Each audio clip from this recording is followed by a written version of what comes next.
these bloggers that started coming after me, starting with Tasha K. 4 years ago, they called me a liar. 4 years ago, they made it their business to disgrace me because they said I was lying about Diddy and all the celebrities I spoke about. Now, 4 years later, is that true? Did I lie? Let's be honest about Faith Evans. How does a woman with that much talent end up married to somebody like Stevie J? Really?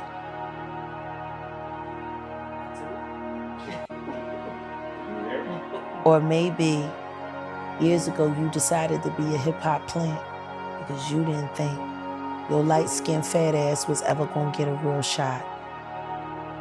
And so you took that shot. You were a single mom and your back was up against the wall.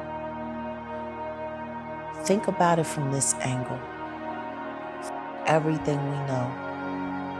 Ask me how much different Faith life, her whole life looked, career looked. Diddy told her he was gonna kill Biggie. She knew it was gonna happen. She was purposefully not by her husband's side that night. Diddy had been trying to get to Bieber for a minute, and his management was backing him off.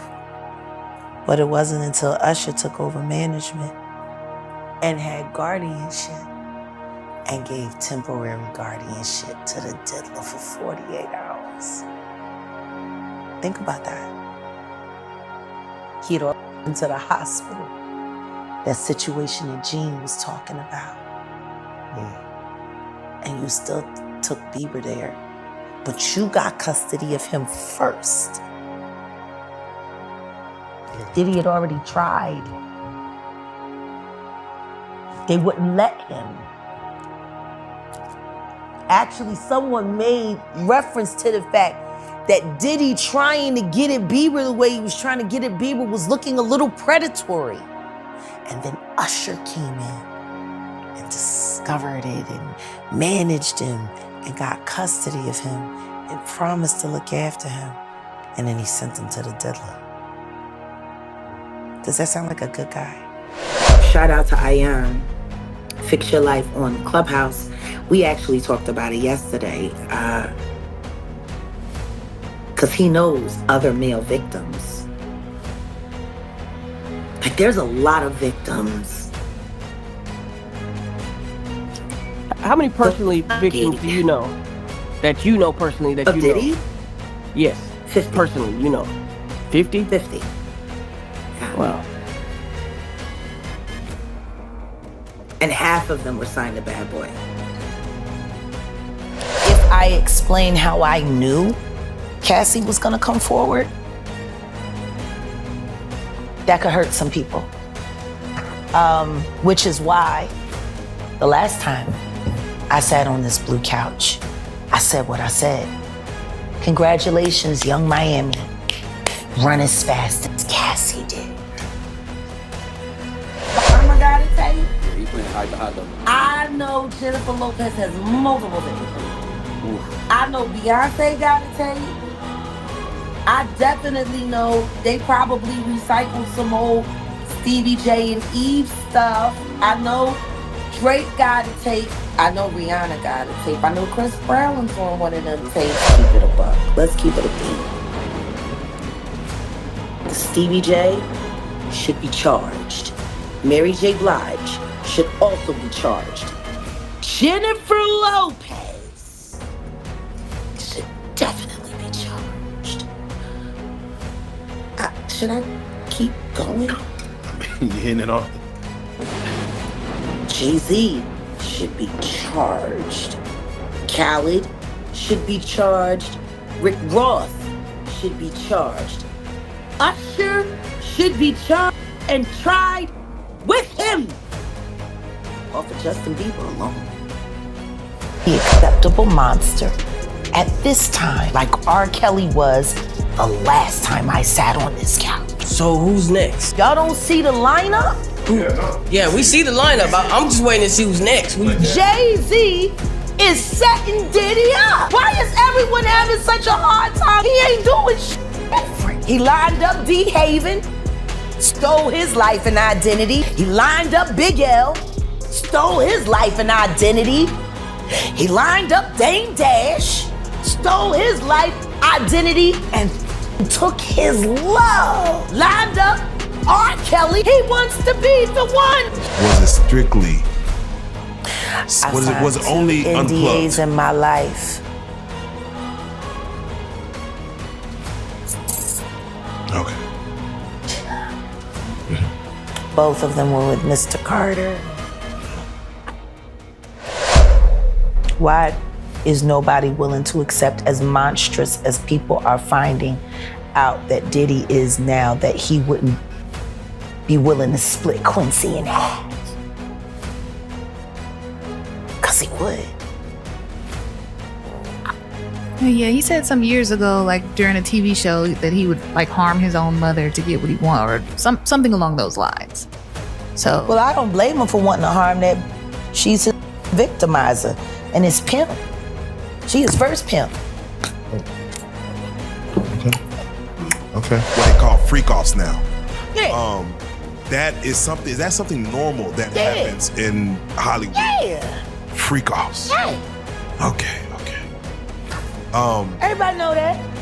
I've been saying it. Yeah. What? How many times I got these is wild?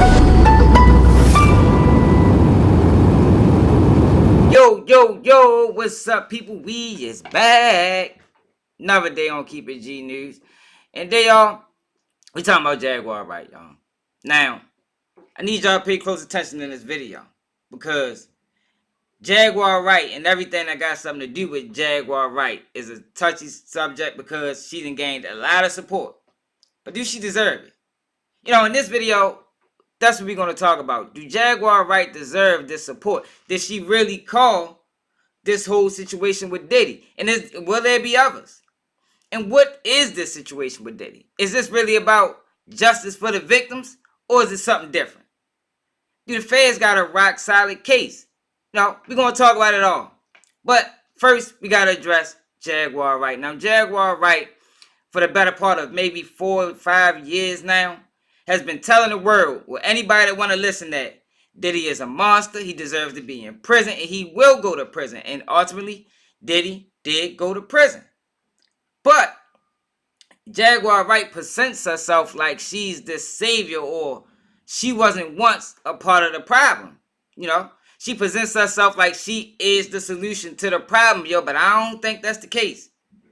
But before we get into that, we first got to address who is Jaguar Wright. Now, Jaguar Wright was a member of the Roots back in 1998. Not a member, but she went on tour with the Roots, and that's what jump-started her career. You know, she did work with Jay-Z. She probably didn't work with Puff. She didn't work with a lot of notable, well-known artists back in the day. But what happened? You know, because some of these artists went on to have prosperous careers. You know, some of these artists she talk about, like Beyonce, like Mary J. Blige, and others. So what happened to Jaguar Wright? Now, if you let her tell it, she backed away. She bowed out gracefully, because she didn't want anything to do with the games of Hollywood. You know, she didn't want to pay the cost of fame, but a lot of people did. Some people paid the cost and they ain't quite get where they thought they was going to go. You know, promises was broken, even though promises was made. And to be honest, that can leave a lot of people with a sour taste in their mouth. But before I get too deep, Jaguar Wright was on Piers Morgan.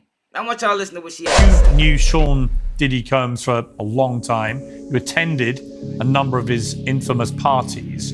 And in 2022, you made headlines after comments where you called him a sex trafficker. And in response, you were called crazy and jealous. Do you feel vindicated by the events of the last few weeks? No, not at all. Because he's just the beginning. Until him and his cohorts are all held to account publicly and legally, the victims, they're not safe. How bad was it? That's what I care about. I care about the victims. No, I understand. How bad was it, do you think, what was going on? I'm going to tell you right now that me, as a woman who has been in the industry for over 30 years, I've been performing live since I was 13. My first handler was McKinley Horton. I come to find out 25 years later that a scar that was on his face with a very elaborate story he gave me was put there by a woman who he assaulted. To live through these things and hear your elders in the business, people like Patti LaBelle say, just avoid him, honey. And being taught to be just avoid him, honey. It's not good. Not when you live through these things, you're still suffering the PTSD created by all of this, and you're talking to a victim that's 20 years younger than you, and she's telling you the exact same thing that happened to you. So you want to know why there's no vindication for me? Because for 4 years, I've been screaming, not just Diddy, but Diddy and Jay-Z are monsters. And the victim-making machine kept going on. Jay-Z has been notable by his silence since these charges were brought against Diddy. Why do you think that is? Because that's what he does. He starts little fires everywhere, forces everyone involved to go and carry water while he sneaks away without a response. That changes now, Sean. You must respond. You have no choice. Harvey Weinstein, Jeffrey Epstein, Robert Kelly, Sean Combs have one person in common, professionally and privately. Sean Carter. This has been a fist of tyranny that has been punching through our culture and our society for decades. It must stop. There's been obviously a lot of cruelty-free artistry. Right, there's been a lot of rumor mill about what has happened in the rap world. A lot of allegations that the misogyny in the lyrics clearly was based on a general misogyny towards women away from the music, and that clearly seems to have been borne out by these charges against Diddy, which if he's found guilty of all this, he's never coming out of prison. How dangerous do you think? Thank God. How dangerous do you think he is as a person? I think he's one of the most dangerous people I've ever met. A lot of people have been questioning, well, she doesn't really know him. She has no knowledge of him. She doesn't have a picture with him. I'm smarter than Claudia Jordan. I would never take a picture with the devil. Everyone knew he was the devil. He's been the devil for 30 years. He's been covered and protected by not only Clive Davis, but Lucian Grange. He was selected to be the demon that he is, to keep the culture in line so the industry could continue to rape it for all of its precious jewels. Too many lost. The list of lost is ridiculous, and everyone knows Diddy was selected for this job. He's the Judas. Do you think that if he's cornered in the way that he's been now, that he may start revealing things about other people? He has no choice. His ego and his drug addiction won't allow him to do anything different. Anybody who thinks he's not going to talk is crazy. The simple fact that he's not saying more now only means that the people who have been protecting him all along, who put him in position to be such a horror to the Black community, still find value in him. He's got everybody on tape. They all know it. It's a mess. For those who were never at these freak-off parties, what were they like? See, this is the thing. The thing that I'm about to say to you is not my firsthand knowledge. It is my firsthand witness account experience. I was a sex worker. I was a dominatrix before I got my record deal. That's how I know how the dark world and the sex world and the entertainment world run hand in hand. That's why the movie Blink Twice is so important. Salute to Zoe Kravitz. The sex workers that I have worked with throughout the years and continue to work with even to this day have worn hidden cameras. I have my own tapes.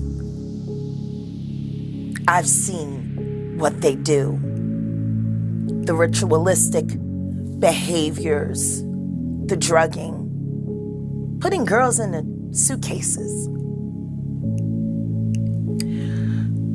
dumping them in alleyways. It's horrifying. And it's all done under the protection of, this is gonna be, there's another NDA. This is gonna be, it's terrible. It seems to have been something that a lot of people knew about, but people were simply too scared to talk about. Everyone knows. And every person that's sitting there trying to act surprised knows very well. The whole point of this, like Cat Williams said when he sat with Shay Shay earlier this year, the whole point of this is for them in a coordinated effort to pretend like none of it is real for the public's perception. But everyone knows what's going on, and it's been going on for years. It's been going on before Diddy. See, people keep looking at him like he's a Sputnik that came out of nowhere. This is someone who was designed to be what he is. We got to stop making ditties. And if we're going to do that, then we got to go back. We got to go back to even further, the mentors of these people. Because Diddy was taught how to do what he does systematically, and Clyde Davis has been his greatest teacher. Look, Clive Davis is not here to respond to that, nor is Jay-Z. But a lot of people, famous people in the music industry, have been notable, like I say, by their silence so far. It's also been notable that since the Me Too campaign began in 2017, the music industry has largely avoided the same scrutiny that other industries have had. Why do you think that is? I'm sorry, I didn't hear that. Since Me Too began in 2017, the music industry has largely avoided the same kind of scrutiny that other industries have had. Why do you think that is? Well, because the Me Too movement was a ruse. It was a setup. It was a scam. I'm saying that now. I'm quite sure most people saying this interview, came out yesterday, made its way on social media all throughout the day, or you may have seen clips of it. Well, this is not the whole interview, but she said some things that was jaw-dropping, especially involving Jay-Z. Now, what is Jaguar's relationship to Jay-Z? Now, I know she did some work with him. They say she was a backup dancer of Jay-Z. Saying to me, if you listen to them early clips, she might have had some type of relationship with Jay-Z, and it went left. Now, what do we know about the music industry? For the longest time, we hear about these executives and the things that they do. They use their celebrity status and they use their influence, and especially when it comes down to women, some males too. But they use their influence and their connections as a way to gain favors or gain sexual, I don't want to say advances, but activity toward women and sometimes men. But it's two ways you can flip a coin, man. On one end, and I've been very vocal about this, I don't respect no man in a position of power, especially on women. They use their position of power and they try to force women to do things that these women might not be comfortable with. But they in a compromising situation because at the end of the day, you might got their job in their hands. You hold the key to their job. You hold the key to their album being released. And to be honest, I think a lot of that goes on in the music industry, and I don't respect it. But then it's the other side of the coin. It's the cost of fame. People willing to pay. Are people willing to pay and play? And obviously, there has been. But I think what we're saying right now is some of these people that was willing to play, once the game is over, once the shot clock is down to 0, they don't want to play no more. It was all fun and games, when their career was building and they was making a lot of money, but when the show stops, they sitting there left holding the bag. And they ain't trying to hold the bag now. You got lawsuits, you got wild allegations, and I think, to be honest, that's Jaguar Wright. Jaguar Wright presents herself like she wasn't never part of these. She ain't like the parties. She was always against it. But Jaguar Wright been in the entertainment industry since 1998, so what took her so long to speak? It's just my opinion, and I could be wrong, but it looked like to me Jaguar Wright took so long to speak because she was still wishing on a star. If she can bump shoulders with the right people, her career might go from where she at now to Beyonce. And I think that stems a lot of the hate. And the reason why she speaks out, I think that's where it comes from. I think it comes from a place of jealousy. And when you look at these people, similar to the guys and the bodyguards that's coming out about Diddy, y'all was once there. Y'all could have stopped these things in real time. But they didn't. They took the payment. They kept quiet. They turned the other cheek. So do you value that the same as a person that seen this and got out of there immediately? Blew the whistle on it immediately. Is that the same to y'all? Now, to me, that's a little bit different. Because that's like a friend, right? When you got a friend, homeboy, homegirl that you dealing with, and when y'all cool, everything is everything, They rocking with you. They willing to die about it.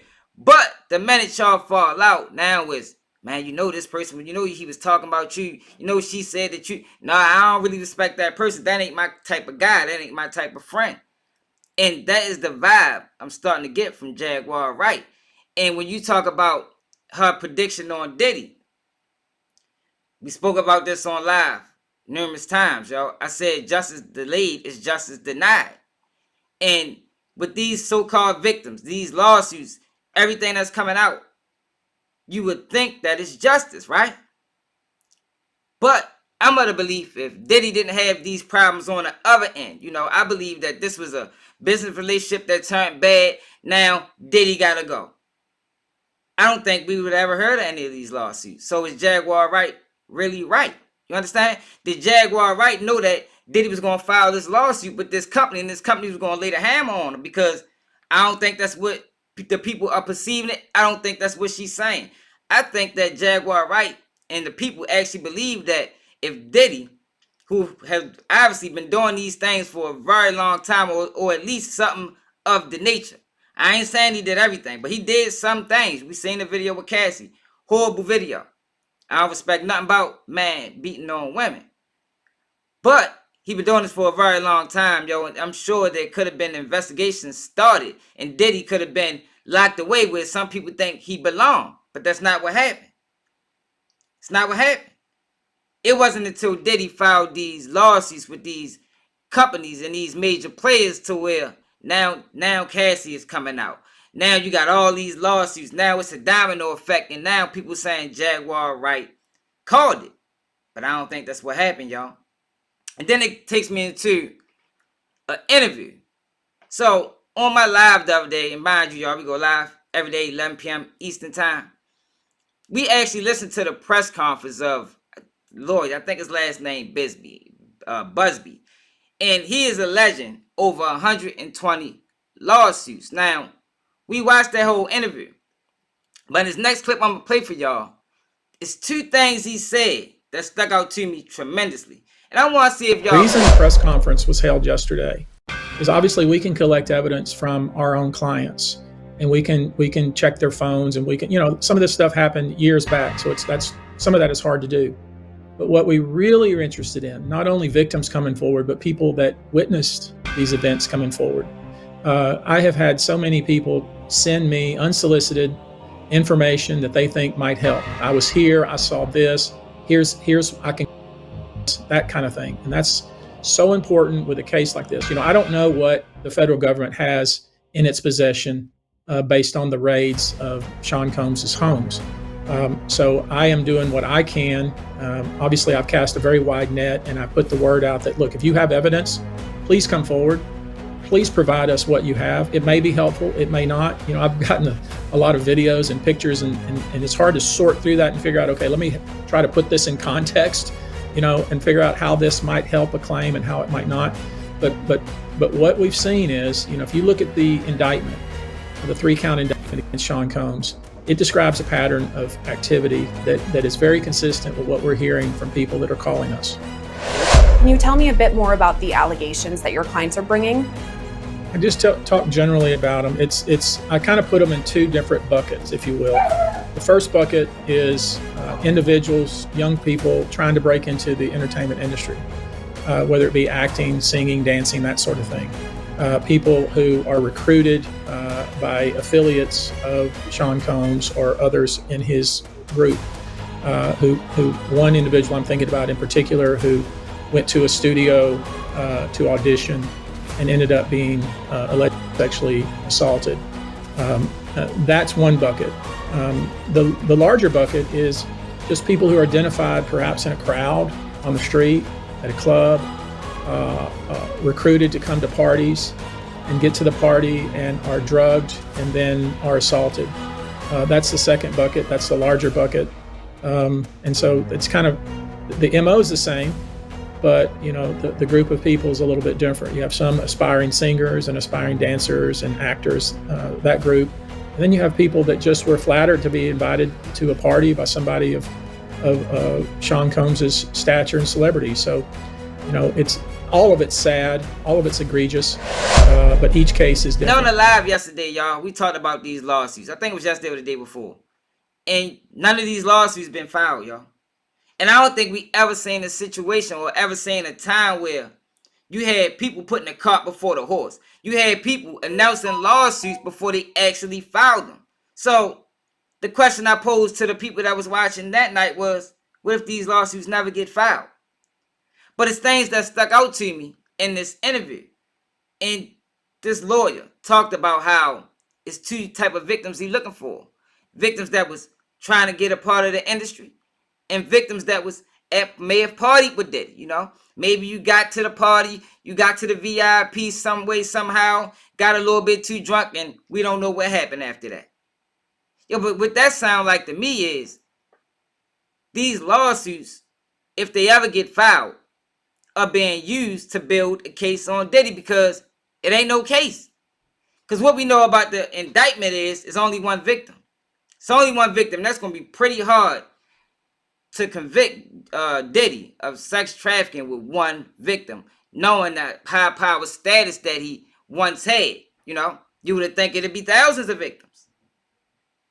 But what it looks like happening, and I could be wrong, let me know if y'all see the same thing. They're using 2 scenarios that's going to play out a lot when you're dealing with a person with celebrity status, especially a person that's a CEO, a person that can make or break your career like Diddy. You're going to have people trying to get close to him for deals, and you're going to have people that's trying to get close to him to party with him. And it looked like to me they just throwing their fishing rod in the motherfucking ocean to say, look, we throwing it out there, and we looking for real victims.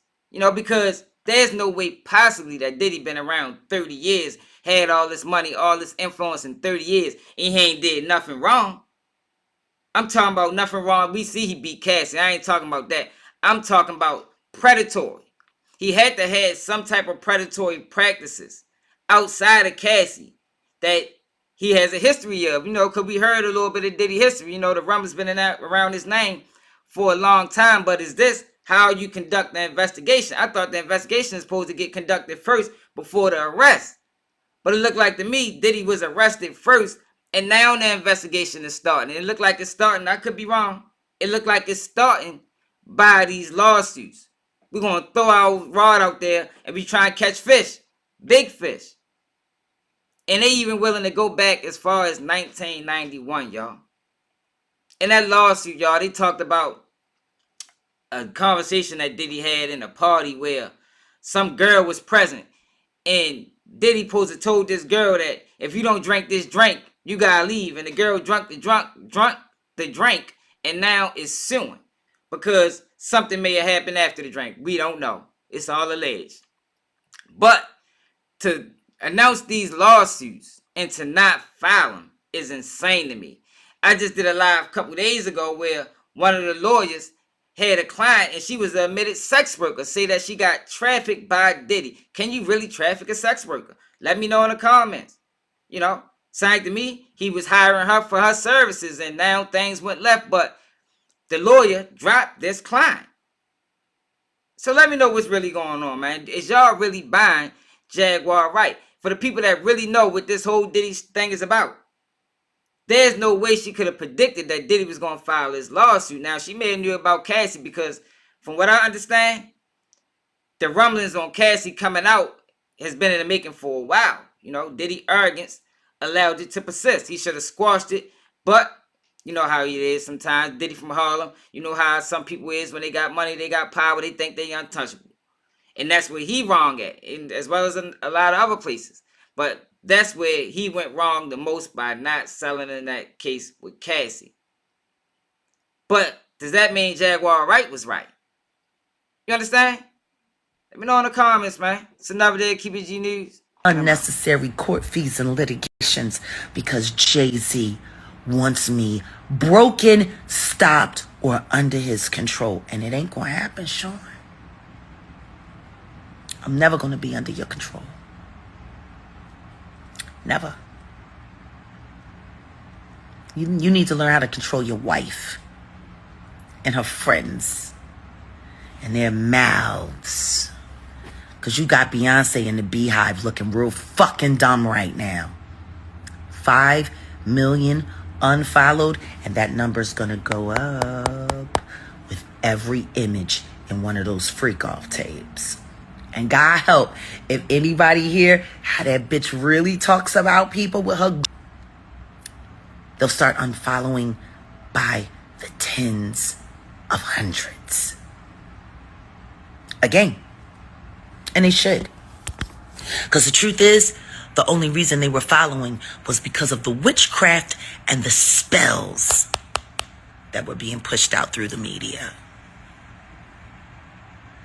Y'all ain't fans because y'all really love them and y'all really think they're the best. You're fans because you fell for the hype. And they are hypes. I know I can sing. I've been able to do that my whole life. And they've been trying to stop me my whole career. Because see, unlike Beyonce, I'm not willing to hurt people to get famous. See, that's the part of the story that they're not telling y'all.